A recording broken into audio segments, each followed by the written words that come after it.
मैं 7:30 बजे आऊंगा। मैं सो रहा था। कैसी तबीयत है तुम्हारी? ठीक है। फिर जॉन्डिस हो गया? फिर मतलब बचपन में होता था, अब हुआ है और अब तक ठीक भी हो गया है। मैंने तुम्हें मना किया कि मैंने वो स्कूटर नहीं बेचा, बस सौदा नहीं कर रहा था। वैसे भी वो घटिया स्कूटर खरीदना ही नहीं चाहता। स्कूटर बेचने के बारे में तुमने सोचा ही क्यों? क्यों? सोचने से क्या हो जाता है क्या? तुम्हें हो सकता है। पता है, जब मैं छोटा था क्या हो गया था? 2 बार। हाँ 2 बार खूब छाट-फूट कराई गई। तेरे पिताजी इसको लेकर गाँव-गाँव भटके थे। गाँव-गाँव सिर्फ 2 गाँव के नीचे गए थे।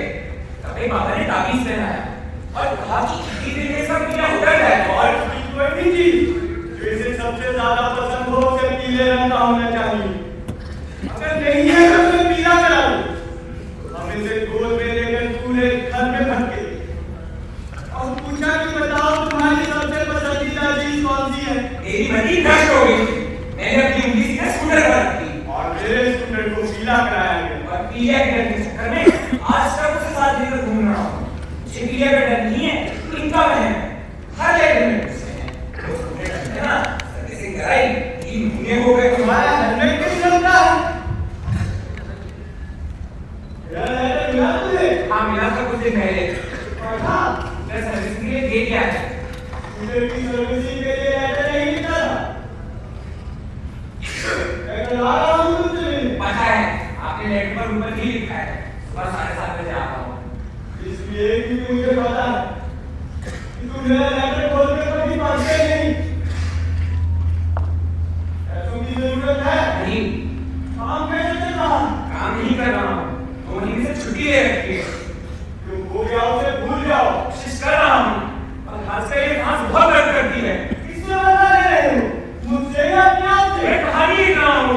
इस कहानी में तुम्हें अपने ही बातों से क्यों लिखना चाहते हो? बस बहुत सारे सवाल हैं। क्या मुझसे जानते हो? आपने इंदिरा गांधी के बनने की खबर लालू क्यों नहीं दी? इसका जवाब तुम जानते हो? हाँ, मैं जानता हूँ। मुझे ये नहीं पता कि वो सही है या गलत। तुम क्यों इस कहानी के पीछे पड़े हुए हो? तुम कुछ दूसरा नहीं लिख सकते? मैं लिख रहा हूँ, एक बूढ़े की कहानी लिख रहा हूँ।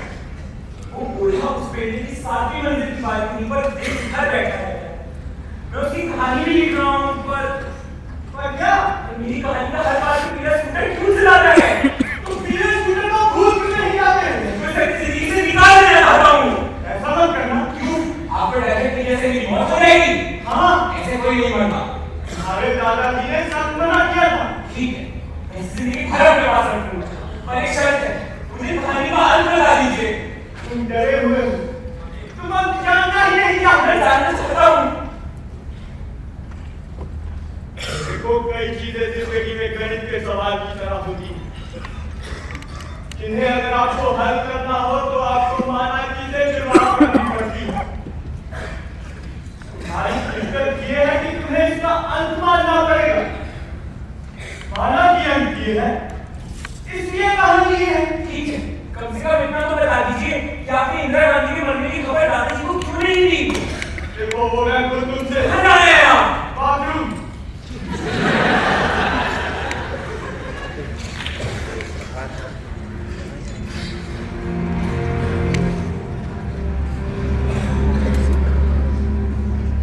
मेरे पास एक कुदाल है जिससे मैं सफेद भविष्य के पहाड़ को काटता जा रहा हूँ और उसकी मिट्टी पीछे धकेल रहा हूँ।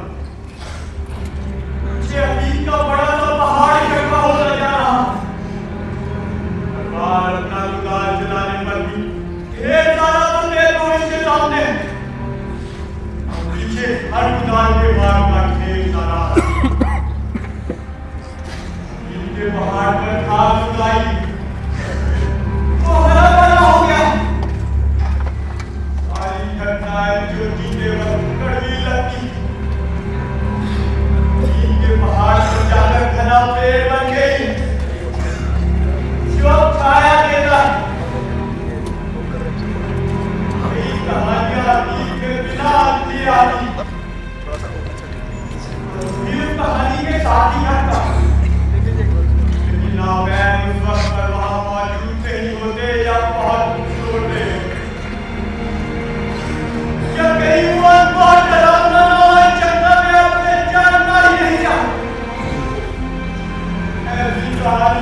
आप पूरी जिंदगी रोते रहते।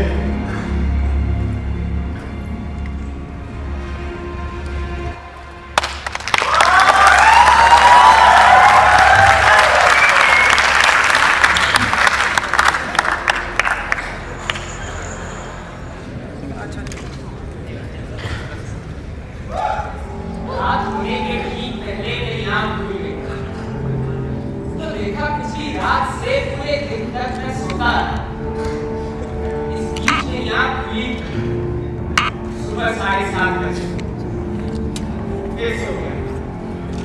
अब सर भारी हो रहा था, सब कुछ बड़ा अजीब सा लग रहा था।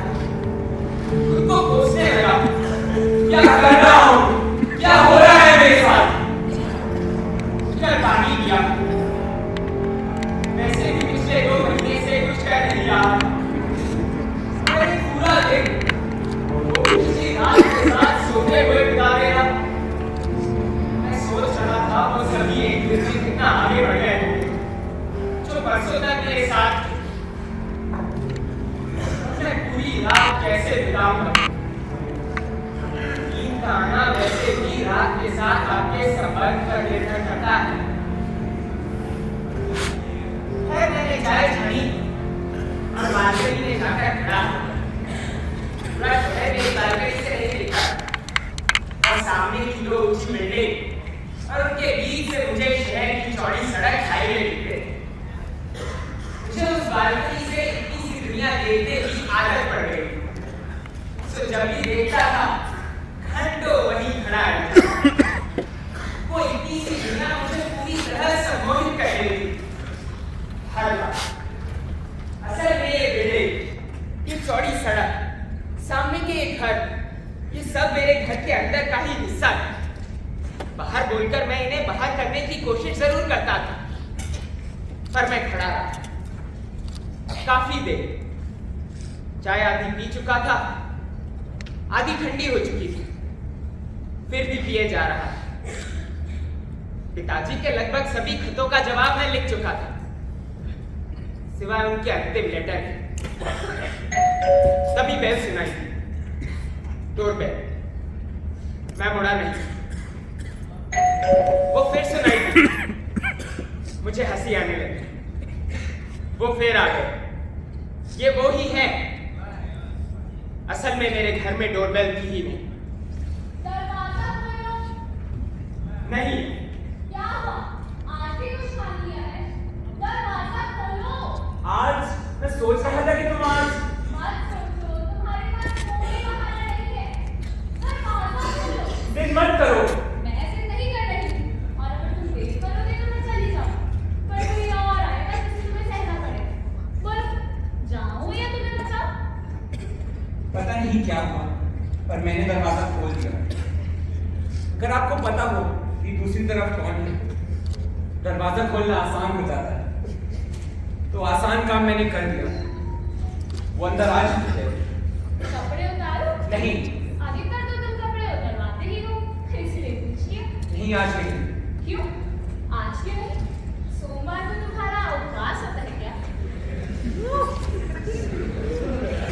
लोग झूठ बोलते हैं कि समय अपनी रफ्तार से चलता है। ना, असल में समय बहुत बुरी तरह चलता है और बहुत तेज चलता है। समय के अपने खाली घेरे होते हैं।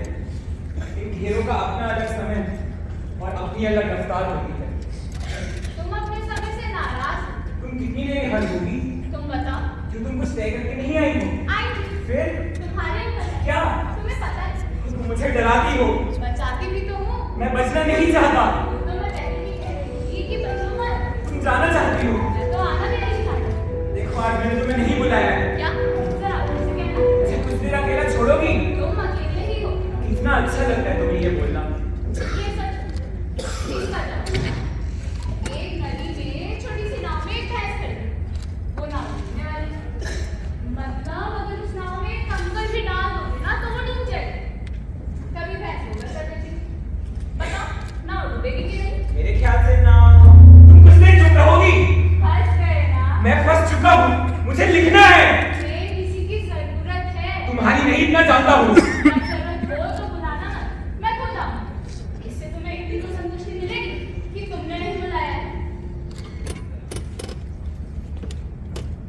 देर तक सोते रहने से क्यों जैसे कई सवाल उठे। इन सवालों का मेरे पास एक ही जवाब है, सो जाता हूँ। तुम सो क्यों? मैं कहानी लिखूं। तुम कौन हो? देखो तुम ये नहीं जानना चाहते जो तुम पूछ रहे हो। हाँ, तो मैं क्या चाहता हूँ? हमारे पास बहुत सारे सवाल हैं। हाँ, मेरे पास बहुत सारे सवाल हैं। मैं पूछना चाहता हूँ कि तुम लोग कहाँ जाते हो? तुम रोज मुझे क्यों देखते हो? तब मेरा चाय पीने का वक्त होता है।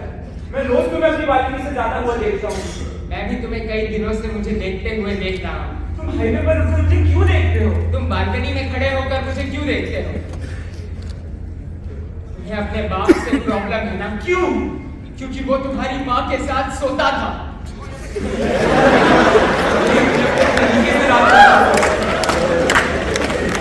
आदमी का रात के अंधेरे के साथ अपना संबंध होता है।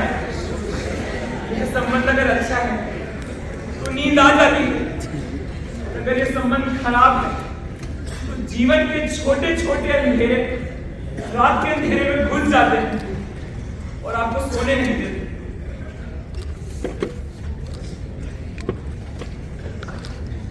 कहानी शुरू करें? हाँ, मुझे पिताजी को स्टेशन लेने जाना था, मैं भूल ही गया।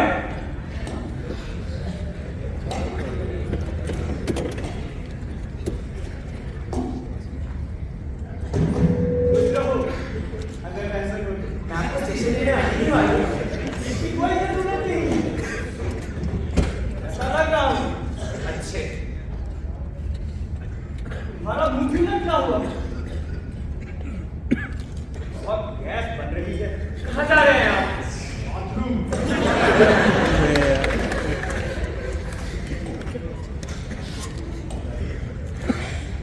तुम्हें अपने बाप से प्रॉब्लम है ना? चुप रहो। क्योंकि वो तुम्हारी माँ को छोड़कर चले गए थे, फिर भी बार बार उनसे मिलने आते थे। क्यों? शायद उनके साथ सोने।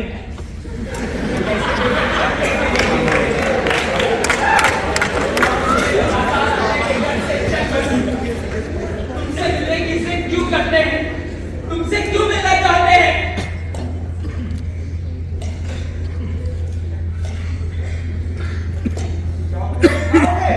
आप यहाँ कितने दिन रुकेंगे?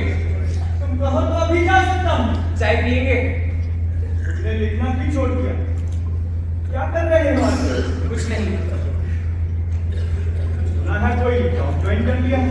लिया था, पिछले 2 महीने से छुट्टी ले रखी है। क्यों? मेरे मरने का शौक मना रहे हो? लिखना क्यों छोड़ दिया?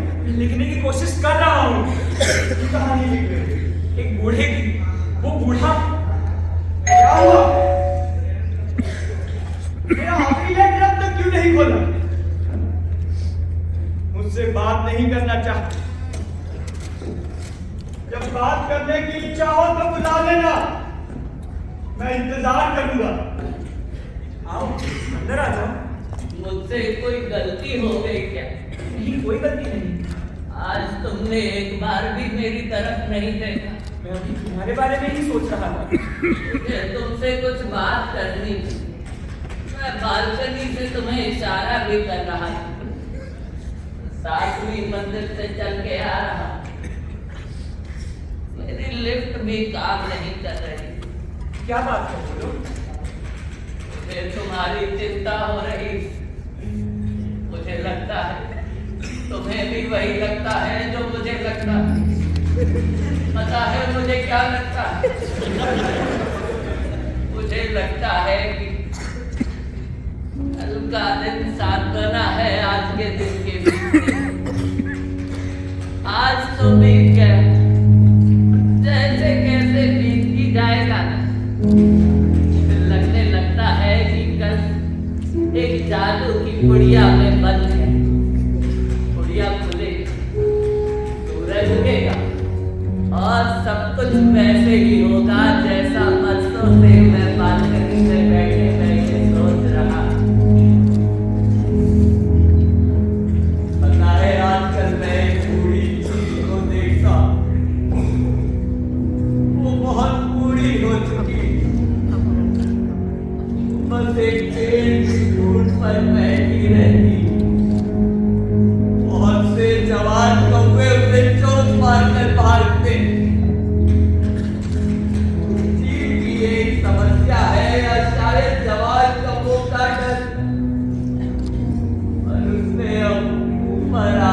में उड़ना छोड़ दिया। पर फटते मैं उसके झड़े हुए पलों को आजकल इकट्ठा कर रहा। रोज पर वो पलटेगी ना। मैं उसे एक बार आसमान में ऐसे गोल गोल ऊपर उड़ते हुए देखना चाहता। वो ऊपर उड़ेगी ना।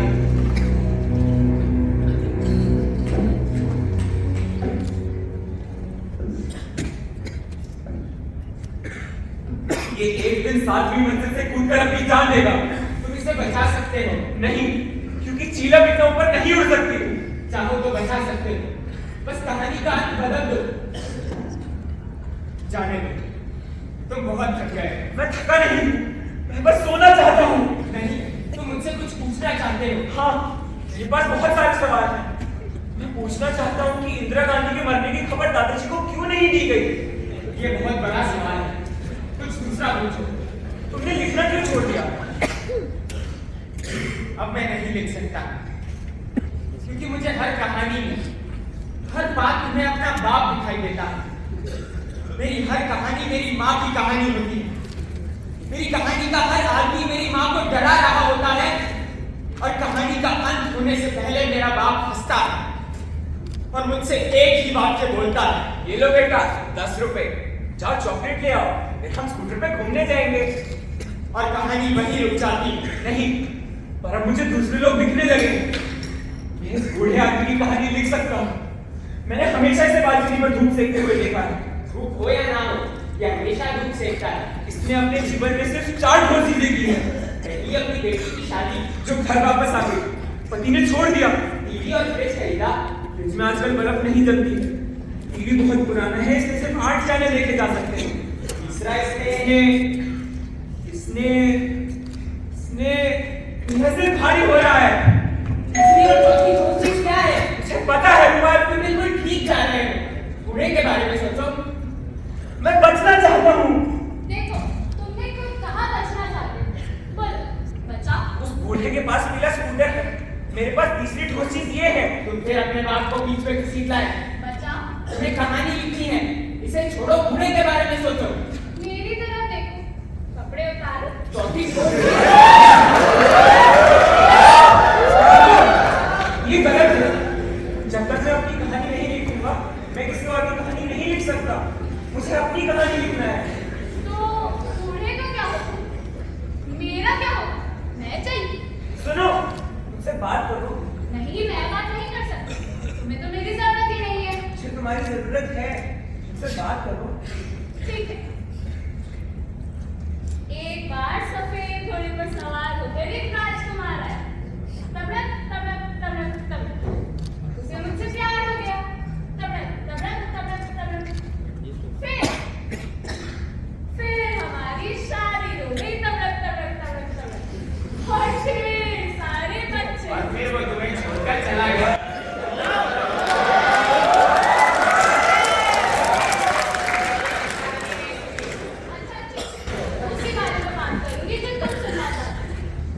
मैं पूरी जिंदगी चेहरों के पीछे भागा हूँ। मैं पूरी जिंदगी चेहरों के पीछे भागा। असल में मैंने चौकोर सांस लेना शुरू कर दिया। इन चौकोर सांसों के अपने अंधेरे, जिनमें बहुत से चेहरे छिपे गए हैं। एक तरह का चौकोर कुआं जैसा, जिससे अगर मैं आवाज लगाती हूँ तो मुझे अपनी नहीं, किसी दूसरे की आवाज गूंजती हुई सुनाई देती। मैं उस आवाज के पीछे भागती हूँ। वो आवाज चेहरा बन जाता है और मैं उससे कहती हूँ, कपड़े उतारो। मैंने फिर अपनी कहानी शुरू कर दी। क्यों?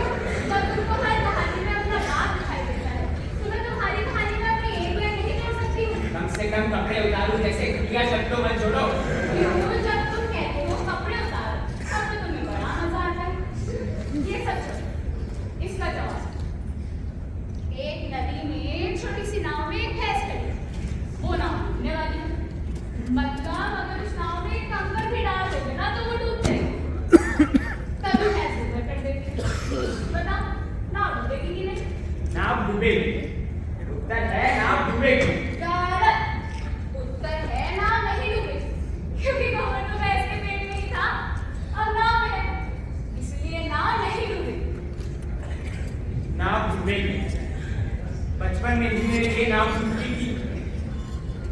मेरे लिए नाव टूट गई। बहुत पहले मेरी उंगली में एक फांस बैठ गई, वो काफी भीतर तक घुस गई। बहुत दर्द हो रहा, खून निकलने लगा था।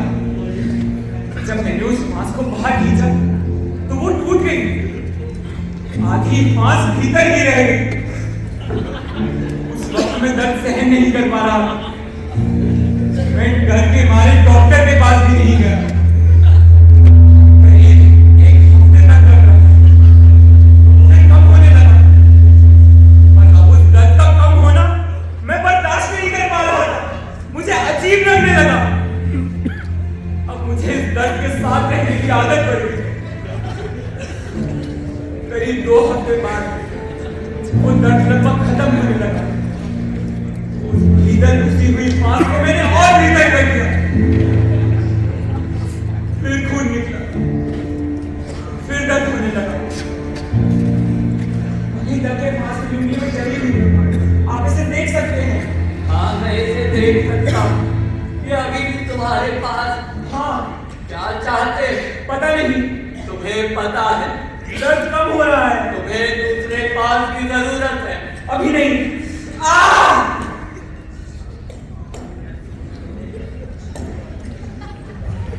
कैसे हैं आप पापा? बड़ा हो गया है तू। पापा मैं आपको जैसा बनना चाहता हूँ।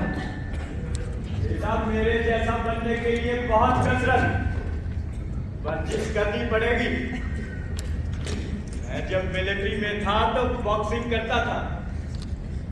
एक दिन रिंग में मैंने अपने सीनियर का कान काट दिया, वो रोता हुआ गया था।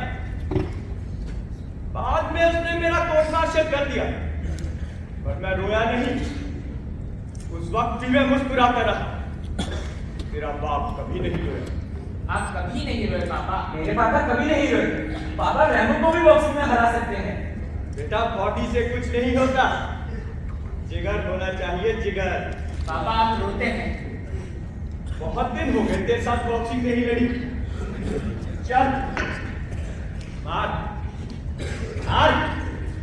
जब आपके छोटे भाई की मौत की खबर आपको मिली थी तो आपने अपने आप को बाथरूम में क्यों बंद कर लिया? चुप! आप बाथरूम में क्या कर रहे थे पापा? बस बस, अपनी सेहत का थोड़ा ध्यान रखो, बहुत जल्दी थक जाते हो। मैं हमेशा थक जाता था, मैं बहुत जल्दी थक जाता था। आज की बातें हो गए। बहुत छोटे में मुझे चश्मा लग गया था। पापा ने 5 बार मेरी आंखों का चेकअप कराया। उन्हें विश्वास ही नहीं हुआ कि उनके बेटे को भी कभी चश्मा लग सकता है। मैं अपनी आंखों का चेकअप करवा कर थक गया। मैं हमेशा थक जाता था, मैं बहुत जल्दी थक जाता था। हार गया, अब रोना मत। चल, एक और बाजी खेल। एक बार स्कूल में मेरे दोस्त से मेरी लड़ाई हो गई। हम दोनों ने एक दूसरे को एक चाटा भी नहीं मारा, बस मुंह से ढिशुम ढिशुम की आवाज निकालते रहे। वो बच्चों जैसी लड़ाई होती है ना, जिसमें चाटे मुंह से नहीं पड़ते, बस कपड़े गंदे हो जाते हैं। मेरी पैंट घुटने पर से फट गई। घर पर पापा ने देख लिया, पूछने लगे किसने मारा। मैंने कहा लड़ाई हुई, पर मारा किसी ने किसी को भी नहीं। उन्हें मेरी बात पर विश्वास नहीं हुआ। वो उसी वक्त मेरे दोस्त के घर पर गए और उसके पापा को सड़क पर खड़े होकर गालियां दी। और जब मेरा दोस्त माफी मांगने आया तो उसे एक चाटा मार दिया। स्कूल में काफी समय तक मेरे दोस्त मुझे चिढ़ाते रहे, इसे छूना मत, नहीं तो बदला लेने इसका बाप घर तक आ जाता है। ये सुनते सुनते मैं थक गया। मैं हमेशा थक जाता, मैं बहुत जल्दी थक जाता। हार गया। ताश खेलना नहीं आता है। क्यों? क्योंकि आपने मेरे साथ कभी ताश नहीं खेला है। क्योंकि तुझे चश्मा लग गया था ना, इसलिए। आपने मेरे दोस्त को चाटा क्यों मारा था? इंदिरा गांधी के मरने की खबर दादाजी को क्यों नहीं दी गई? इसमें तुम्हारी कोई गलती नहीं है। कहाँ जा रहे हैं आप? बाथरूम।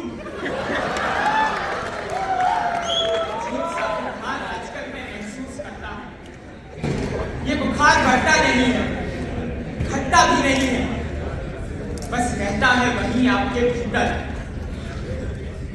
देर तक सोते रहने से क्यों जैसे कई सवाल हैं। इन सवालों का जवाब मेरे पास नहीं है कि मेरी कहानियां आधी रह जाती हैं, पूरी नहीं हो पाती। ये कहानियां, मेरी कहानी, मेरे दादाजी काले थे, मेरे पिता गोरे और मैं बहुत गोरा। शुरू करो। मेरे दादाजी काले, मेरे पिता गोरे और मैं बहुत गोरा। मेरे पिताजी बहुत काले। वो कहते थे कि वो रात में पैदा हुए हैं इसलिए काले। मैं पूरा यकीन था यदि वो दिन में पैदा हुए होते तो गोरे होते। मेरी माँ काली, मेरे पिताजी बहुत काले और मैं गोरा। और मेरे पिताजी कुछ रहते क्योंकि उन्हें ये कारण ही बहुत सही लगता था कि उनका बेटा सुबह पैदा हुआ, इसलिए रात अपना रंग उस पर नहीं छोड़ा। वो बच गया, मेरा बेटा बच गया। फिर रात को वो हमेशा उठकर एक बार मेरी तरफ देख लेते थे। फिर रात में मैं बहुत सुंदर दिखता, ये वो मुझे सुबह बताते। कल रात को तू बहुत सुंदर दिख रहा है।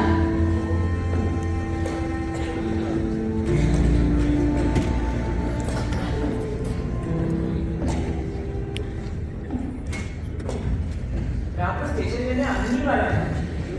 क्या जरूरत है? जब मुझे तुम्हारा घर नहीं पता। किसे ढूंढ रहे हैं? तुम्हारी माँ की कोई तस्वीर नहीं लगाई तुमने? नहीं लगाई। अब मैं अकेला नहीं रह सकता, मुझे किसी की जरूरत है।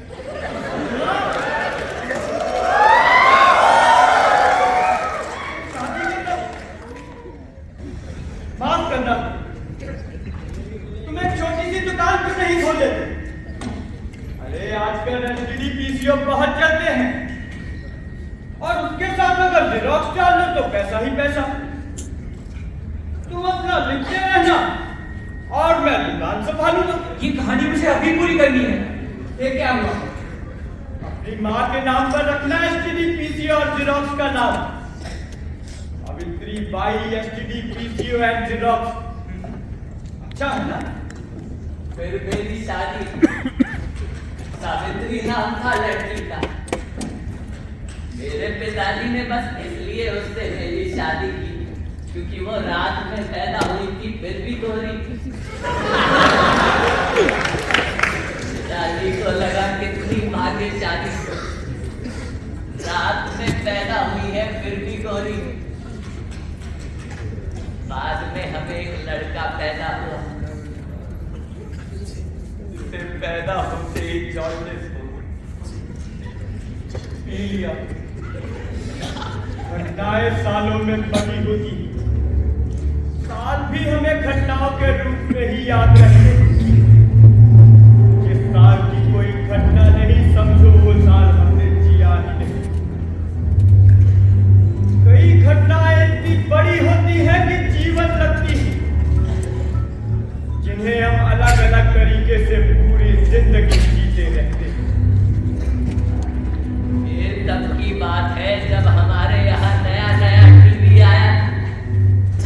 बहुत कम लोगों के यहाँ टीवी हुआ करता। और सावित्री मुझे भूल चुकी, उसे टीवी से प्यार हो गया। तब तक मेरे पिताजी भी बूढ़े हो गए, उन्हें अलग कमरे में शिफ्ट भी कर दिया गया। सबसे दूरदर्शन हुआ करता और शनिवार इतवार को फिल्म दिखाई जाती। मुझे फिल्मों में कोई दिलचस्पी नहीं, पर मेरे दादाजी वो फिल्मों के पीछे पागल थे। उनके लिए टीवी चमत्कार था। वो फिल्म देखते हुए हंसते थे, रोते थे। वो फिल्म देखते नहीं थे, वो फिल्म देखना चाहते थे। दादाजी की आवाज चली गई। वो दिन भर में कुछ ही शब्द बोल पाते थे, जैसे पानी, खाना, और बोलते ही हाफने लगते थे। इसलिए वो इन शब्दों का इस्तेमाल बहुत नाप तोल कर करते थे। मैं फिल्म नहीं देखता था, मैं तो बस दादाजी को फिल्म देखते हुए देखता था। संडे को हमारे यहाँ बहुत भीड़ होती, सावित्री के दोस्त आते थे, खासकर संडे को तो मेरा अपने ही घर में घुसना मुश्किल हो जाता था। सावित्री को मेरे पिताजी का फिल्म देखना बिल्कुल पसंद नहीं था, क्योंकि उनके शरीर से बदबू आती थी पेशाब की। सावित्री, और उसने गलत किया। क्या क्या गलत किया माँ ने? पूरी दुनिया में इतनी कहानियां बिखरी पड़ी हैं, तुम कुछ भी लिख सकते हो, फिर क्यों अपने आप को तकलीफ दे रहे हो? क्योंकि मैं एक ही तकलीफ को बार बार नहीं जीना चाहता। मैं जब सपने देखा करता था तो कभी उन सपनों को बुला नहीं पाया जिन्हें मैं देखना चाहता था। मेरे सपने बस आते थे और मैं उन्हें देख लेता था। मैं अपने सपनों में अपने बेटे को कुछ बनाना चाहता था, पर वो बना नहीं। वो मेरे सपनों जैसा ही निकला। वो जैसा था वैसा ही मेरे सपनों में आ जाता था। क्या गलत किया माँ ने? देखा, सावित्री ने क्या गलत किया? ये तो तुम्हें पता है ना? हाँ, ये तो मुझे पता है। तुम पीला स्कूटर क्यों चलाते हो?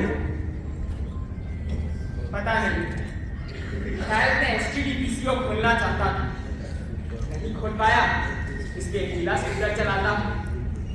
वैसे भी इस देश में आदमी कौन से रंग का स्कूटर चला सकता है? पहले तो स्कूटर चलाते ही वह मिडिल क्लास का हो जाता है।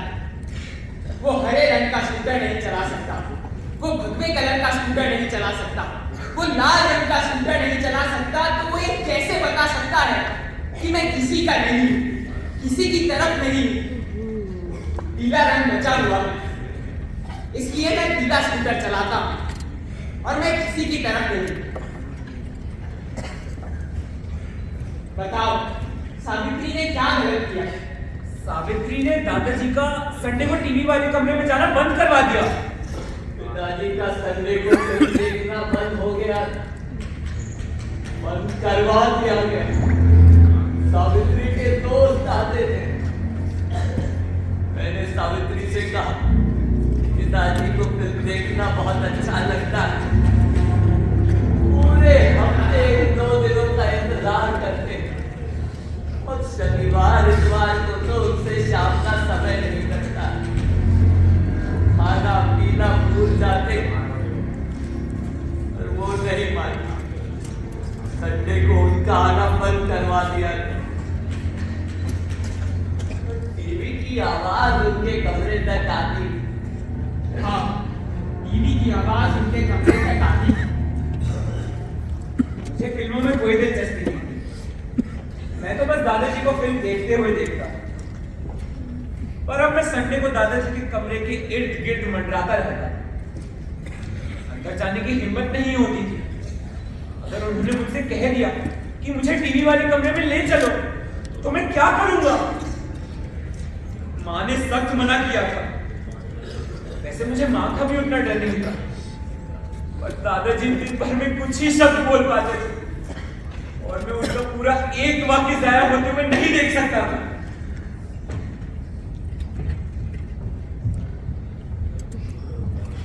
एक संडे को मुझसे रहा नहीं गया।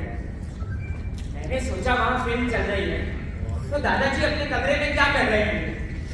तो मैं एक स्टूल लाया, उस पर चढ़ा और खिड़की का पर्दा हटाकर देखा। तो देखता क्या हूं कि दादाजी अपने बिस्तर पर लेटे हुए हैं। उनकी आंखें माथे की तरफ चढ़ी हुई हैं और वो टीवी वाले कमरे में देखने की कोशिश कर रहे हैं। और उसके चेहरे पर भाव वैसे ही बदल रहे हैं जैसे फिल्म देखते वक्त बदलते हैं। वो हंस रहे हैं, वो रो रहे हैं, वो चुप, वो फिल्म देखना सुन रहे हैं। घर बैठ जाने से पहले नींद आ जाती। बैठे बैठे खतरा तो होता है मगर नींद नहीं आती। नींद आने के लिए हमारे हमारी उम्र में बड़े फैसले करने पड़ते। ये रात से आपके संबंध पर भी निर्भर करता है।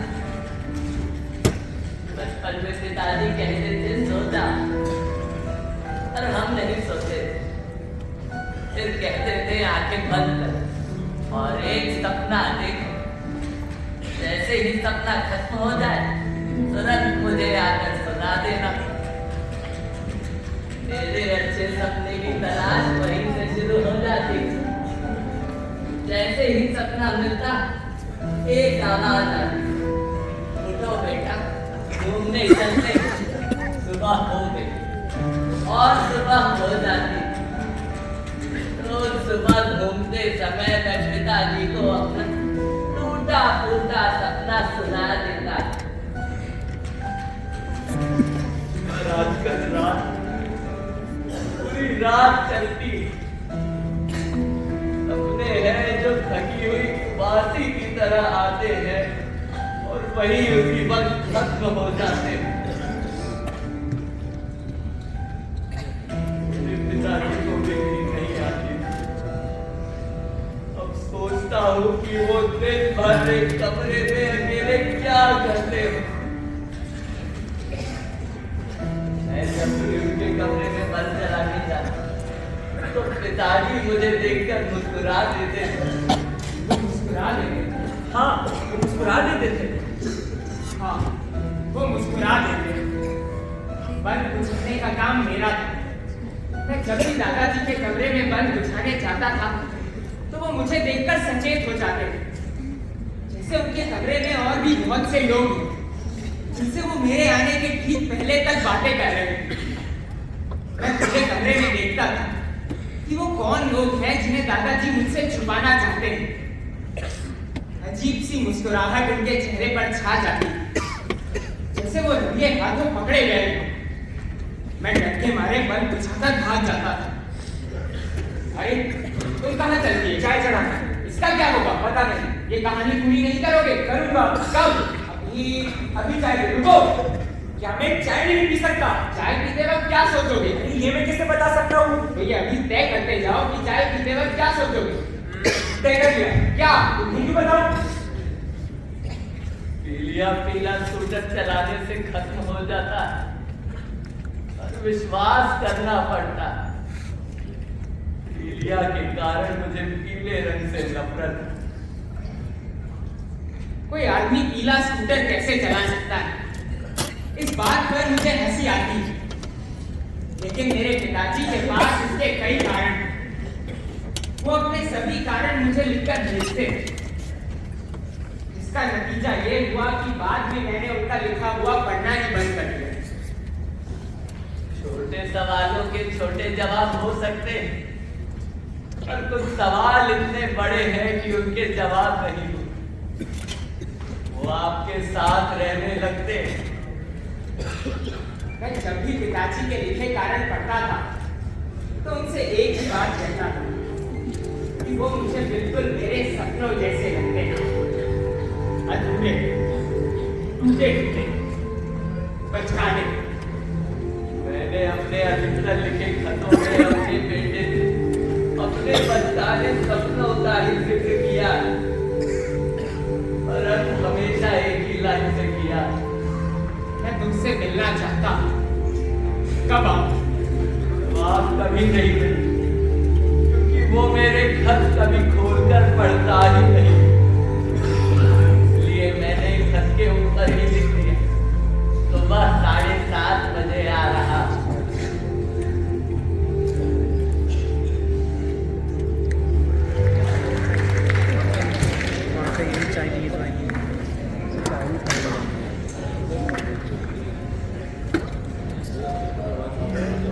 अंदर आ या नहीं आ? मैं अंदर आ चुकी हूँ। तुम बहुत थक गए। कितना तुम्हारे सामने बेचारा बनने में कितना सुख मिलता है। बेचारी है। मुझे कभी माफ नहीं करोगी ना? तुम चाहते हो मैं तुम्हें कभी माफ नहीं करूँ? हाँ, मैं चाहता हूँ कि तुम यहाँ कभी ना आओ। क्यों मुझ पे इतना सुन रहे हो? नहीं, जब भी मुझसे प्यार करते हो, मुझे लगता है तुम मुझसे बदला ले रहे हो। इस बात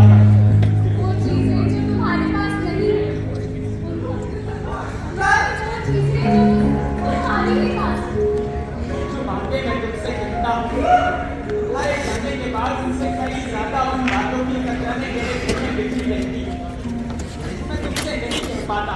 क्या कहना चाहते हो? पता नहीं, कहानी पूरी करनी है। क्या कहती है तुम्हारी कहानी? आज पूरी हो जाएगी।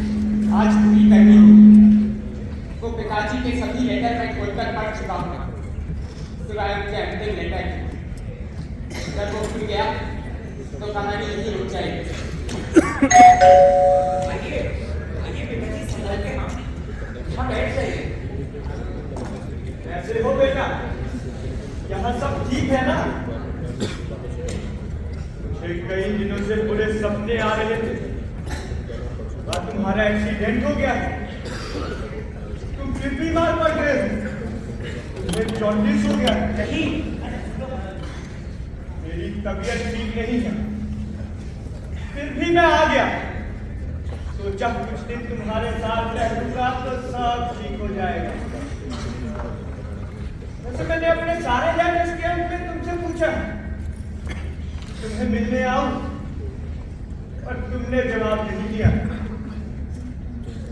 मैं यहाँ ज्यादा दिन नहीं रुकूंगा, मुझे पता है तुम्हें मेरा यहाँ आना पसंद है। नहीं, ऐसी बात नहीं है पापा। मैं कुछ बोलो ना। पानी पी लीजिए। जो पूछना चाह रहे हो पूछ लो। आप बल आपने इंदिरा गांधी की बातचीत को क्यों नहीं की? इसमें तुम्हारी गलती नहीं है। उन्होंने कहा इसमें तुम्हारा कोई कसूर नहीं। चुप रहो। मेरी गलती की मुझे चिंता नहीं, पर आप देखो ये मत पूछना। आप माँ को छोड़कर क्यों चले गए थे? बाद में माँ से बार बार मिलने क्यों आते थे? उनकी तबीयत ठीक नहीं है तो पता है, जब मैं और मेरे पिताजी रोज घूमने जाया करते थे ना, तो मैं उन्हें अपने सपने के बारे में बताया करता था हर रोज। उस वक्त मेरे पिताजी के रंग की एक काली चील हमारे सर के ऊपर मंडराया करती थी। पिताजी कहते थे कि जब मैं न रहूं तो तुम अपने सपने चील को सुना देना और मान लेना कि मैं सुन रहा हूं। मैंने मान लिया, आज तक यही मानता रहा हूं। तुम्हें भी अब मानना पड़ेगा। देखो तुम मान सकते हो, मान लो, कहानी खत्म करो। आजकल सपने नहीं आते, रात पूरी रात चलती है। सोते रहना बड़ी कला है जो एक उम्र के बाद कम होती जाती। सुबह घूमने भी नहीं जाता हूँ क्योंकि चील बूढ़ी हो चुकी है। वो ऊपर आसमान में नहीं उड़ती, उसके पर झड़ते हैं। वो मेरे घर के सामने एक पेड़ की टूट पर बैठी रहती है। मैं रोज सुबह घर से निकलकर उन पेड़ के नीचे जाके थोड़ी देर बैठ जाता हूँ। मेरे पास सपने नहीं होते, लेकिन चील सपने सुन रही होती है। वो मान लेती है कि मैं सपना सुना रहा हूँ और मैं मान लेता हूँ कि वो सपना सुन रही है। पर आपने मेरी बात का जवाब नहीं दिया। वो जवाब दे चुके हैं। इसमें तुम्हारी कोई गलती नहीं है। ये तो मैं अपने आप को कब से समझा रहा हूं, पर उस डर का क्या करूं जिसे एक बुखार की तरह मैं अपने भीतर पाल रहा हूं, जो बढ़ता नहीं है, खटता भी नहीं है, बस रहता है वहीं आपके भीतर। ये डर है शब्दों का, अनकहे शब्दों का, जो कोई आपसे कहना चाह रहा था, पर आप उसे अनसुना कर दे रहे। हर सुबह जब मैं दादाजी के कमरे में बल्ब बुझाने जाता था, वो कुछ शब्द मुझसे कहते थे, शब्द जिन्हें मैं समझता तो था और सुनना नहीं चाहता था। डर के मारे उनके सामने चिल्ला देता था, क्या क्या पानी चाहिए, चाय चाहिए, भूख लगी है, मैं बाद में आता हूँ और उनके कमरे से बाहर निकल आता हूँ। पर वो शब्द, वो अधूरे शब्द पूरे दिन मेरे कानों में गूंजते रहते थे। बाद में वो डर इतना बढ़ गया कि मैंने उनके कमरे में जाना ही बंद कर दिया। चुपके से जाता था और बल्ब बुझाकर वापस आ जाता था। तुम पीला स्कूटर मत बेचना, उसे अपने पास ही रखना। आपने इंदिरा गांधी के मरने की खबर दादाजी को क्यों नहीं दी? तुम अपने सपने, अपनी कहानी स्कूटर को सुनाया करना और मान लेना कि मैं सुन रहा हूं। एक उम्र के बाद माँ बाप अपने बच्चों के बढ़ती उम्र की छाया तले छोटे होते जाते हैं। मेरे पिताजी सचमुच बच्चे हो गए। वो फिल्म देखने के पीछे पागल बच्चों जैसे जिद करने लगते, खाना पीना छोड़ देते, शनिवार को फिल्म देखते, पर मैंने उन्हें संडे को फिल्म नहीं देखने के जैसे तैसे मना लिया। मुझे लगा जैसे मैं उनसे उनके जीवन की आधी सांसें मांग रहा हूं। उन्हें बहुत दुख पहुंचा। मैं सावित्री से बहुत नाराज हूं। करीब एक हफ्ते तक घर भी नहीं गया। अंत में वो नहीं आई।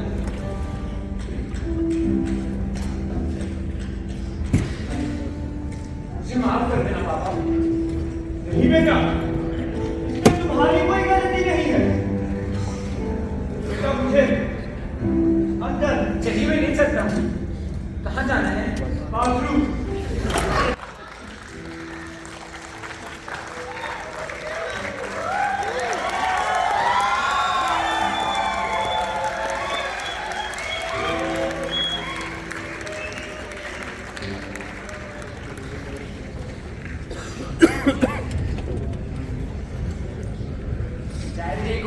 हाँ, चाइल्ड ओवर।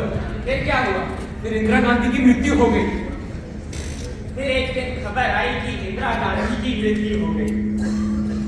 पूरे देश में शोक मनाया गया। टीवी पर फिल्में दिखाई जानी भी बंद हो गई। पिताजी ने माँ से कहा, इंदिरा गांधी के मरने की खबर दादाजी को दे देना।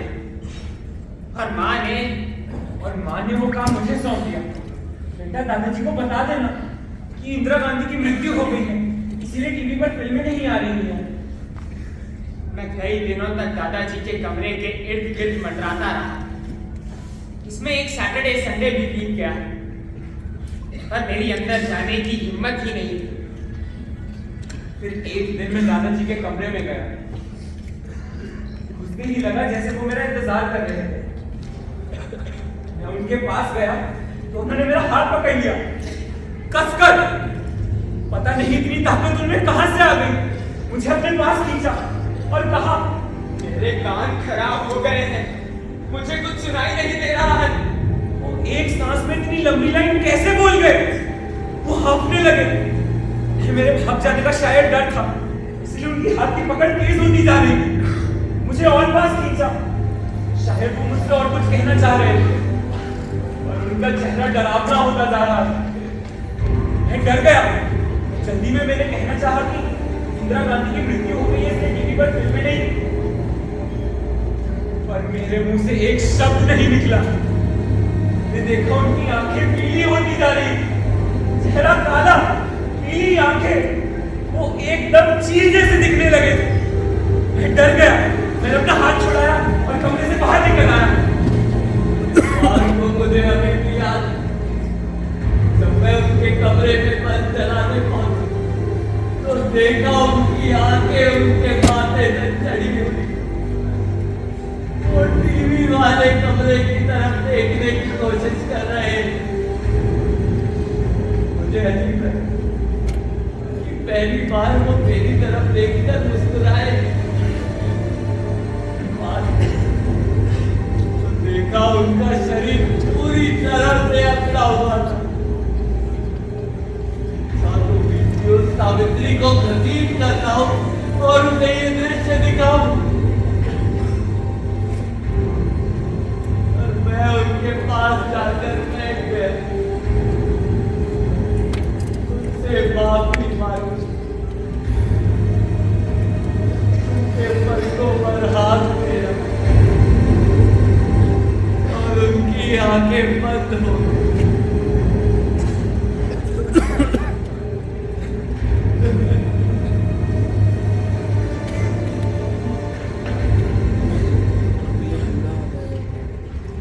कहाँ जा रहे हैं आप? बाथरूम।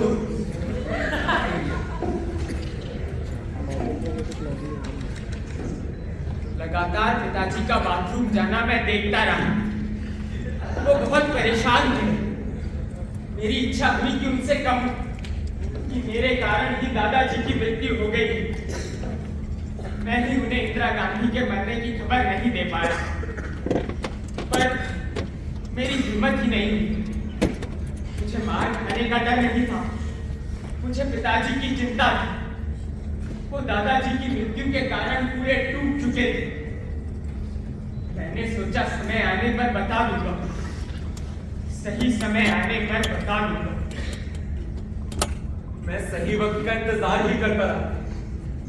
दादाजी की मौत के तीसरे दिन पिताजी घर छोड़कर चले गए। जाते वक्त सारा सामान भी ले गए थे। सारा सामान मतलब एक पेटी और एक झोला। जाते वक्त पीला स्कूटर छोड़ गए थे। उस वक्त भी उन्हें मेरे जॉन्डिस की चिंता थी। पिताजी के लिखे लेटर मैंने कभी खोले नहीं, लेकिन पिछले 2 महीने से उन्हें खोलता हूं, पढ़ता हूं, जवाब लिखता हूं। उनका अंतिम लेटर 2 महीने पहले आया, ये मैंने अभी तक नहीं खोला है। कल सुबह 7:30 बजे आ रहा हूं, ऊपर ही लिखा है। इस लेटर के बाद ना वो आए ना उनका कोई लेटर। किसी के मरने का आपको इतना दुख नहीं होता जितना इस बात का कि उनके साथ साथ वो संबंध भी जल गया जो सिर्फ आप दोनों जी रहे थे एक साथ। फिर लगने लगता है जैसे आपके साथ धोखा हुआ है। आप दोनों के संबंध का एक पुल था जिस पर आप दोनों चला करते थे एक साथ। अचानक वो अपना हिस्सा काट कर चला गया।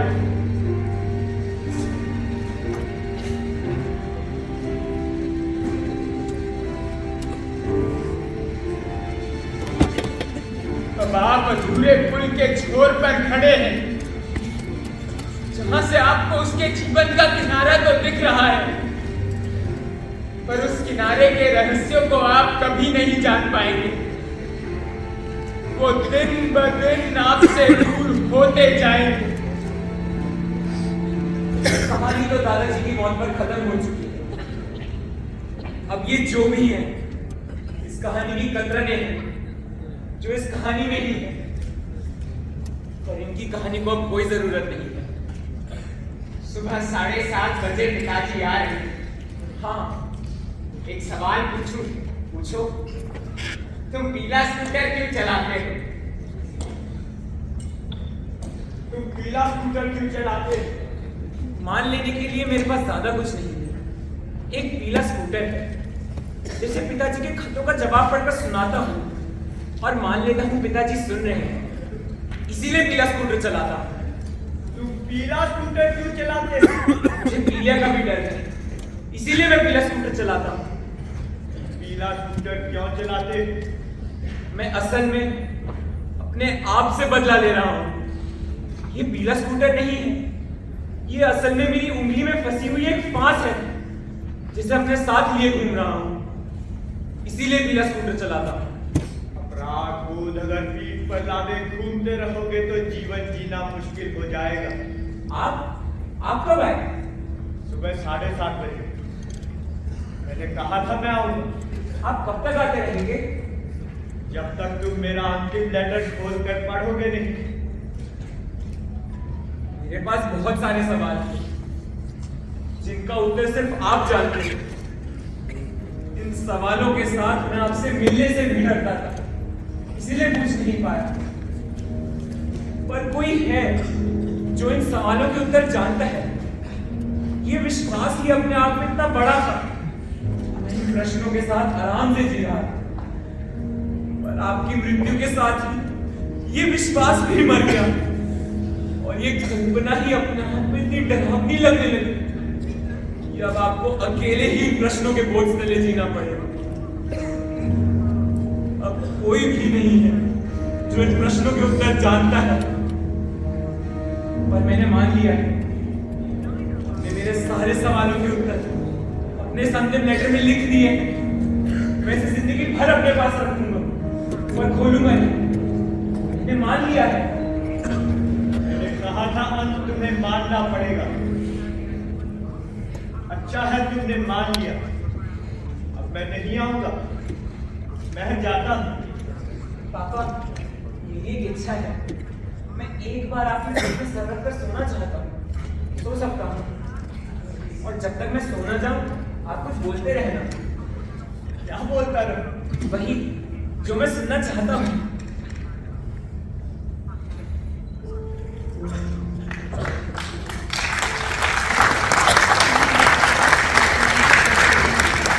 अपने तरीके से रात के साथ सोते हैं। हर आदमी का रात के अंधेरे के साथ अपना संबंध होता है। ये संबंध अगर अच्छा है तो आपको नींद आ जाती है, और अगर संबंध खराब है तो आपके जीवन के